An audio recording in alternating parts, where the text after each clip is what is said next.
il faut que tu m'expliques quelque chose. Je vois partout sur TikTok des gens qui parlent d'ETF. Je sais même pas ce que c'est. C'est un groupe de rap? Non, c'est pas un groupe, c'est un fonds. ETF, ça veut dire Exchange Traded Fund, ou en français, fonds indiciel coté. Ouais, donc c'est un fonds, mais indiciel de quoi? De ma flemme d'investir?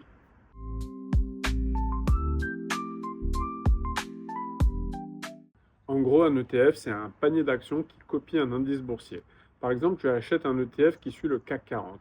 Tu détiens un petit morceau de chaque entreprise du CAC 40, comme Total, L'Oréal, LVMH, Air Liquide, et j'en passe. Attends, donc si j'achète un ETF, je deviens un petit peu actionnaire de LVMH, c'est ça? C'est quoi, genre j'ai une part du parfum Dior? Exactement. Bon, t'auras pas ton nom sur la bouteille, mais t'y participes.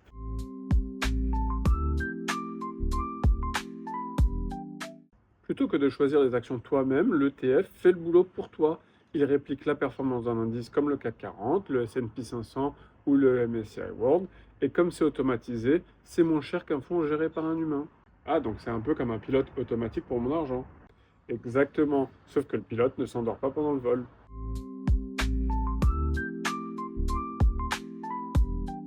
Et en plus, il y a pas mal d'avantages. Les frais sont très bas, il y a une diversification automatique, et c'est simple à acheter via un PEA ou une assurance vie. Ah, et en plus, je peux dire à mes potes, hey, j'ai investi dans un ETF. Ça fait sérieux, non? Ouais, c'est ça, ça fait genre je maîtrise Wall Street sans avoir besoin de regarder BFM Business tous les matins.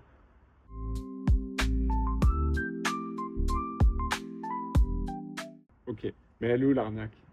Il n'y a pas d'arnaque, mais ça peut baisser comme toute action. Tu ne choisis pas les entreprises toi-même, et certains ETF peuvent être complexes à comprendre, comme les leviers par exemple. Donc mieux vaut éviter l'ETF crypto, cannabis, intelligence artificielle, ChatGPT. Ouais, exactement. Ça, c'est plus un cocktail qu'un investissement.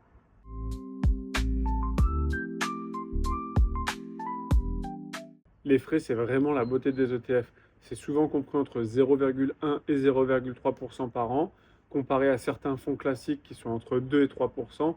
C'est comme payer un abonnement Netflix au lieu d'un loyer à Paris. Ok, donc si j'ai bien compris, si j'investis 100 euros dans un ETF S&P 500, c'est comme si j'avais 100 euros répartis sur 500 entreprises. Exactement.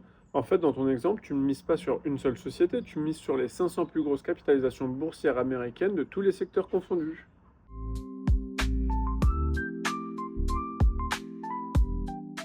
Les ETF, c'est vraiment la porte d'entrée pour commencer à investir simplement. Pas besoin d'être trader, juste besoin d'être régulier et patient.